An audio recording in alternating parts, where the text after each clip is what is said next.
extra large tops, 2XL bottoms. I mean, extra large bottoms, 2XL tops. Here a food, there a food, everywhere a food, food. Wee, wee, wee, wee, wee, wee, wee, wee, wee. Another day completes. So as you can see, I don't understand how all these people are still eating at the desk. Like, it's getting even more and more out of hand. Like, everybody's eating at the desk. What in the world has this come to? Why are we eating at the desk? So this is an response to the Simply Done, who wrote asking me, how is it that nurses are still getting corona when we have PPE? The thing about PPE is that just because you have PPE doesn't guarantee you to not get an illness. I mean, we're more protected. It's kind of like condoms. You can still get pregnant while using a condom. You know, how many of y'all, write in the comment how many of y'all got pregnant while using a condom still.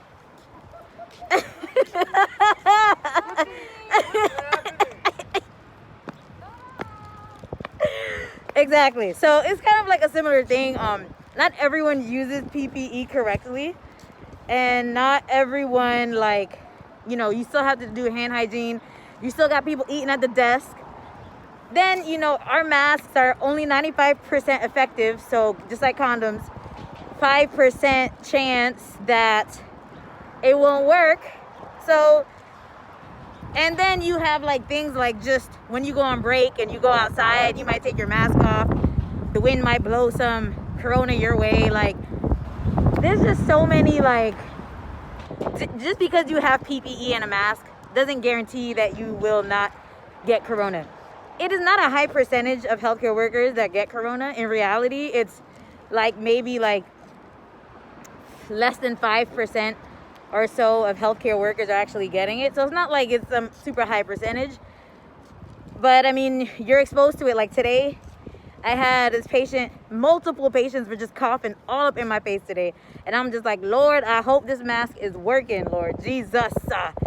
Because boy, oh boy, if I get corona, I know I got it today from patient in room 12 and room 10. Okay. So yeah, that's that. All in all, last night was a good night. There is one nurse that I do not like to work with. Only one. I've only met one nurse so far that I don't like to work with. She's just like so bossy. Like, I don't like her. I'm sorry. I don't. If I see I'm working with her, I'm just like, oh, Lord have mercy.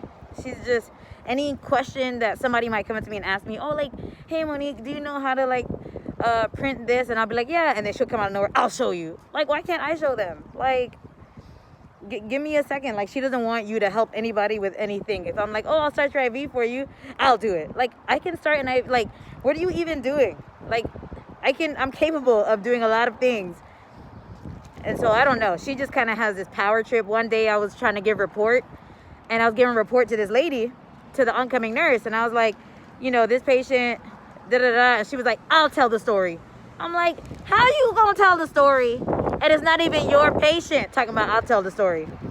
They do give like group report. It's kind of annoying because we go around and have to like do rounds almost like the doctors on the entire pod.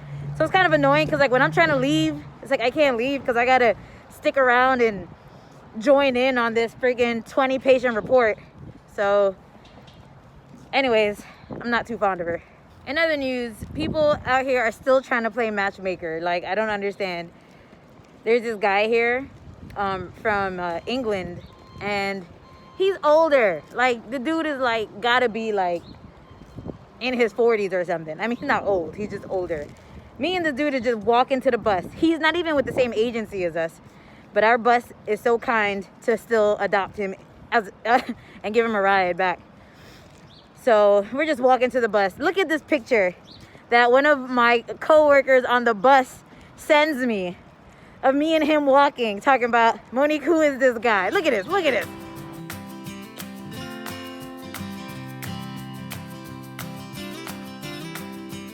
Aren't they just ridiculous? Like, I can't even walk in peace to the bus without people being petty. So there's another word that they use here that I don't understand. Like every day when I'm getting ready to give report, the charge nurse will be like, go and endorse your patient over to the next nurse. Endorse? What you mean? Give report? Talking about go endorse your patient. Like, what am I, signing a check? Does anybody else's hospital use the term endorse to give report? Go endorse your patient. I'm like, I'm about to cash a check?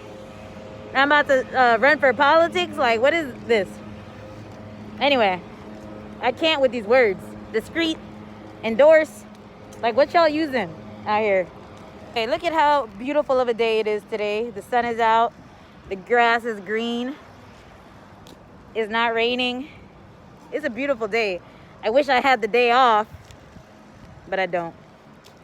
So a component that I feel like really adds to the healing of corona is your mindset. Like, it's crazy how if a patient comes in and they think they have corona, right? They're like, oh, they come in like coughing all over you and everything. And then you do an x-ray or whatever, and you tell them, hey, like, we don't think you have corona. All of a sudden they feel better. And you're like, bruh.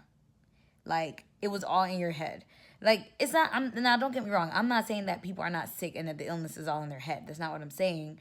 But it's just crazy to see the difference of how someone comes crawling into the ED thinking that they have the Rona. And then when you tell them that they don't, how all of a sudden they're walking out, driving home, feeling fine. It's like, what?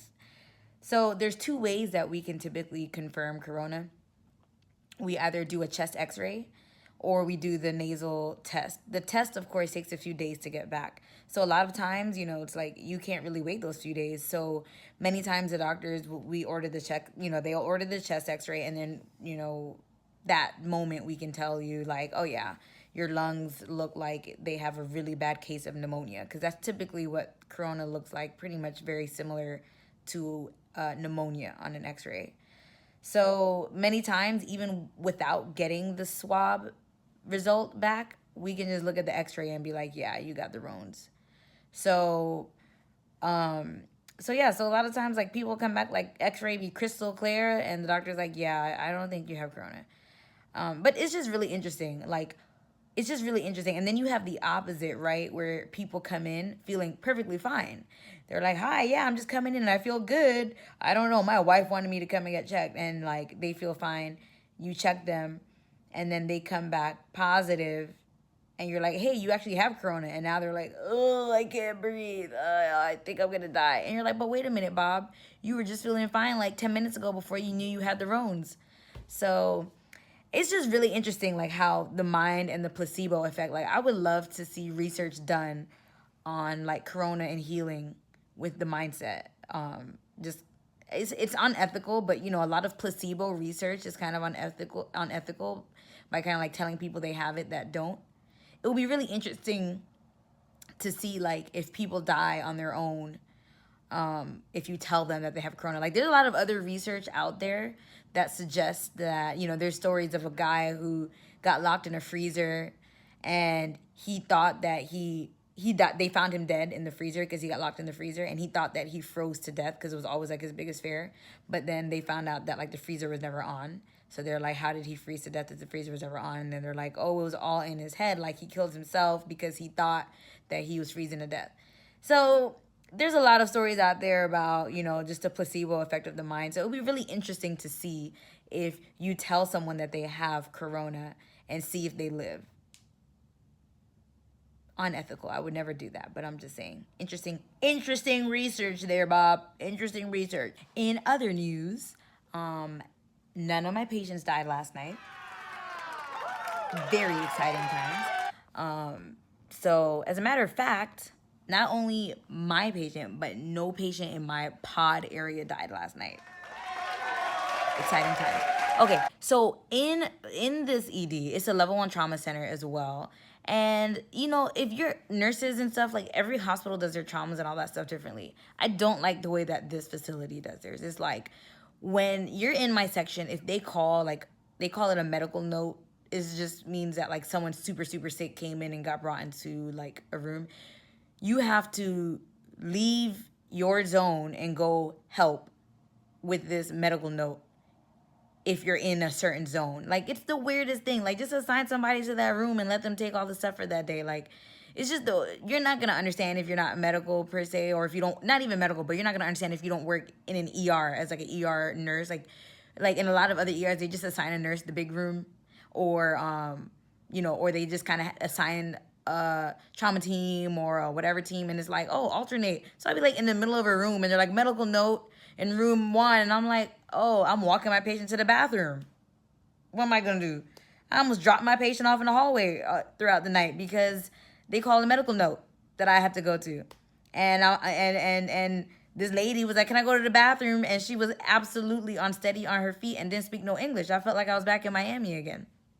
So, anyway, I was like, "Ma'am, I'm sorry. I don't mean to rush you or anything, but could we hurry up, walk into the bathroom because I gotta go to this medical note." It's like weird. I don't like the way that they do that, because they don't have like the undivided attention of a staff member like for that room. Like, we're all busy doing stuff. I am feeling like pretty awake, but I know that the moment my head hits the pillow, I'm gonna be knocked out. So I'm gonna work on that. I've been getting good sleep lately. My sleep is always good. I have no problem sleeping, but I've been getting like more sleep, like 6 hours and stuff like that. 6 hours is a-okay for me. I mean, I prefer to sleep for 8-9 hours. Don't get me wrong. I'm just call me Snorlax. If y'all watch Pokemon, I be out like a light Snorlax, but no snoring. But yeah, you get the gist. All right. Peace, love, and happiness to you all. Good night. See you tomorrow. Bye.